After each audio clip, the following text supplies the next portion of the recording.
Pollinators like bees, butterflies, and moths pollinate $15 billion worth of crops each year in the United States alone.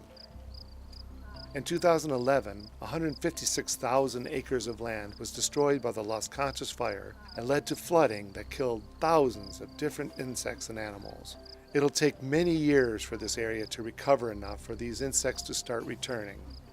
One team of Georgia State students took to the fields and interviewed experts and enthusiasts about these important insects and the role that they play.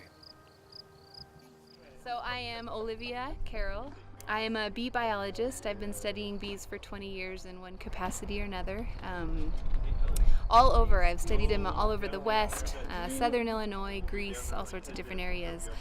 They're fascinating. Bees are amazing, both just because of the beauty of them, but also the role that they play in the landscape, how important they are for pollination of all of the flowers that you see out here.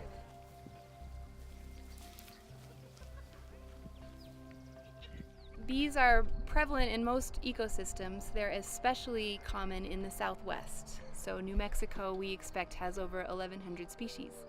But they're not well known. Very little is known about the bees of the Valles Caldera, of Bandelier. Very little is known at all. Santa Fe County, if you look in bee collections, there's something like 34 recorded species. Out of the 1,100 we know to be in the area, that's not much. So any little bit of information we can learn at a blitz like this is of great value. So my name is Roy Michelati. I describe myself as a butterfly enthusiast. I have been involved with butterflies for the last 24, 25 years, and I was just blown away by how much they represent what's going on in our environment. And being in touch with what's around you, it just opened my eyes to so much that I had previously been missing, and that's why I have become involved. Bees were collected into little vials and brought back and chilled. If you cool off a bee, you can hold it and look at it without getting stung. You have about 10 seconds before it flies away, but that's usually enough time to identify it, at least to the genus level, sometimes the species level. Most bees, the thing that distinguishes them from each other is something like the curvature of the third segment on the antenna, something ridiculously hard to see in the field. So for a lot of this stuff, we're happy just getting to the genus level. In some cases, with some of these, we could go a little further than that, bumblebees, stuff like that.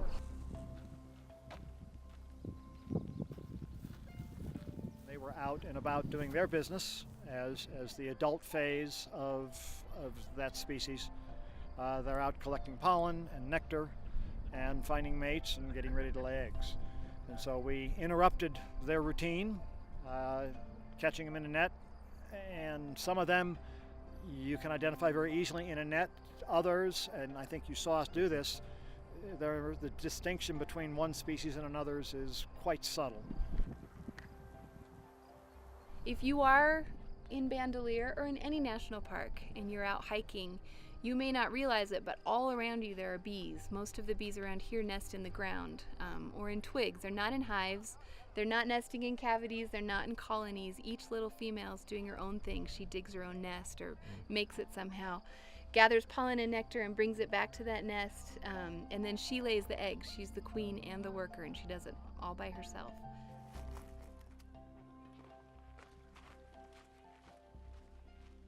A lot of these are tiny, like smaller than the size of George Washington's nose on a quarter is a good way to think about it. Itty bitty little things. But if you know they're there, if you know to look for them, the different colors and shapes and stuff, it can really add to your appreciation of your hike and your walk. Knowing something about the biology that's happening around you can really add to your experience. So open your eyes, take a look. They're there. They're all around you.